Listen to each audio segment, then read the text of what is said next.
Hello, everyone. My name is Aldo Machado from Brazil. It's my first time to participate in here. I'm so proud, and I'd like to say thanks for Mr. Arthur, Mr. Johnny Riley, and Mr. Marcos for the invitation. My presentation is going to be about the new track homologation methodology. We use the composite ties to make this homologation methodology. I'd like to say thanks for Mr. Renato Vargas, who helped me to prepare this material, and Mr. Antônio Merheb from MRS Logística, where we prepared it on the railroad. Talking about Braskem, Braskem is a petrochemical industry who is preparing, developing the resins from ethylene, polypropylene, uh, polyethylene, and vinylics. We are the global company. We have 3 facilities in US from polypropylene. We have 2 facilities in Europe and some facilities in South America. Talking about some numbers, we are proud to be one of the biggest resins company in the world. We have 8,000 employees. Our result in 2020 is around $2 billion. We have a lot of money in investments, in innovation investments, talking about $63 million, and we have more than 100 projects talking about social and environment impacts. Well, talking about the composite ties, we know that the approach between the plastic and the railroad is not so simple. The majority of developments on the past talking about sustainable issues, and when you're talking about railroad requirements, they have competition between each other. So we believe that it's going to be necessary to check the railroad's requirements and develop and buy these requirements. And that's exactly that we're beginning. We're beginning trying to identify the best design using the computer modeling. Then we pass to next step to make some labs tests. After that, we use track computer modeling to analyze the behavior of the pavement and the tie. After that, we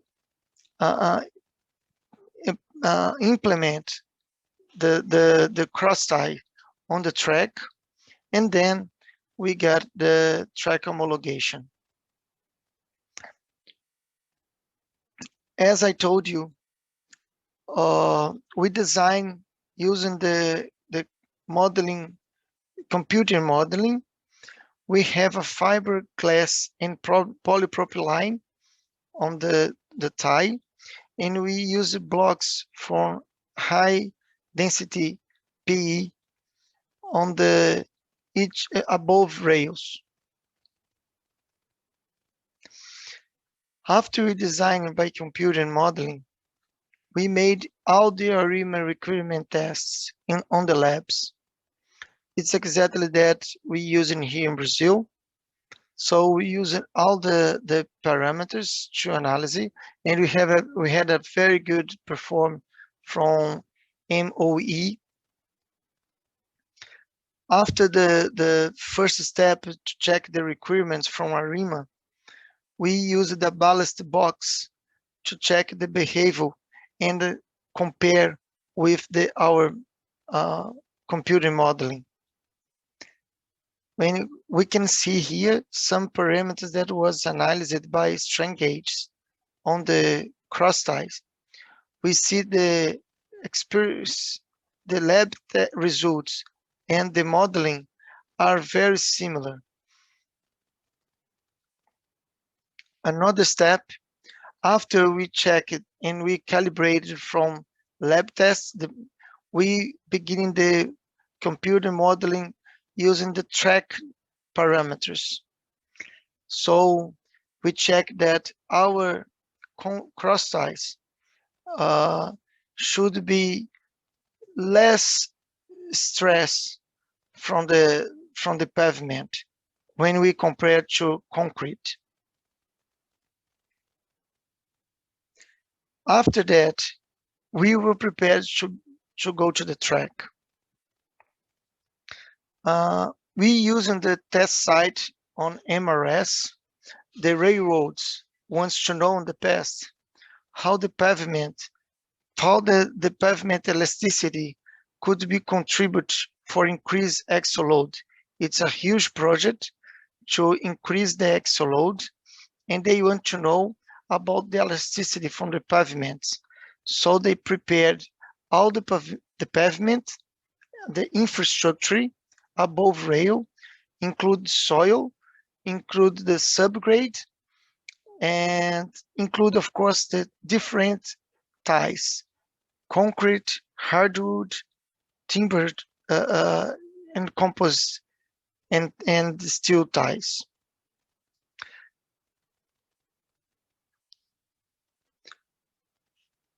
After we prepare the track, the grade, we make some instruments installed on the track using the load cells on the ballast to check lateral and vertical efforts.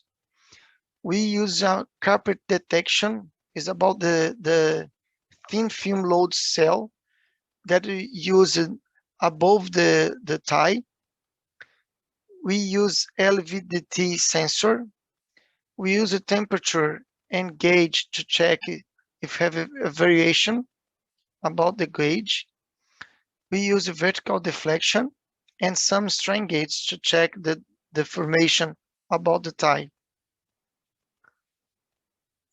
Well, the first result talking about the strain gauge, we saw the results between the track and the computer modeling are very similar, and the maximum strains detected is around less than 0.1%.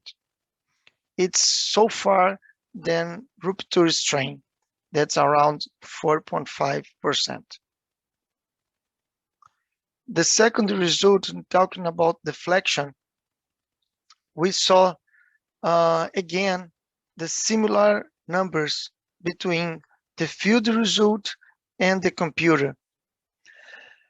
The vertical deflection is around 0.1 inch for our ties.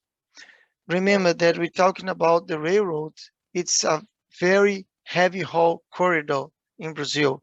It's around 250 mgts a year.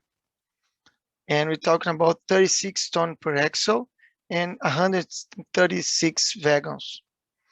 When we compare our ties and other ties, we check the same deflection, vertical deflection in the both shoulders, left and right shoulders. It's in millimeters here. When you compare to recycle and the timber, we can see more deflection. And when we see here the concrete on the concrete timber concrete tie, we're gonna see the difference between the both sides. It looks like they happen the center bound, something that we're going to discuss later. About the load cells, we installed in the middle and on the center and on the shoulder. And we're gonna see here again some very similar numbers. And special about this, we can see that all the stress on the ballast are the same. So we can understand that no center bond effects happen here. The ballast is not moving for the low pressure area. That's a very important condition. The another parameter that was analyzed is about the contact area between the tie and the ballast. We checked around 15% of the underface has contact with the ballast. So we had low peaks and more contact area than when compared to timber or concrete. Another parameter was analyzed. It's about the gauge variation, the delta gauge. And what we saw before we installed our slipper, our tie, is the blue line, and after we installed our tie, it was a red line. So you see, we reduce a lot the delta gauge, and when we check the temperature range, it's around 44 to 120 Fahrenheit, and no gauge variation happening here. So we can say after 6 months, the Braskem composite ties were homologated around 125 mgts. The simulation models were proved to be trustworthy by field instrumentation. Braskem composite ties increased the contact area and reduced the ballast stress. The Braskem composite ties reduced the center bond effects. So we can reduce the tamper cycle and another management track necessities. The finite elements modeling is a reliable tool to speed up innovation and homologation when it's calibrated by experimental analysis. We hope to be on the global market as soon as possible, especially in US, using Braskem America to support the American market. Thanks, everyone. As I told everybody, I'm so proud to be here, and I'm open to respond, to answer any question, and feel free to contact me. Thank you, everybody.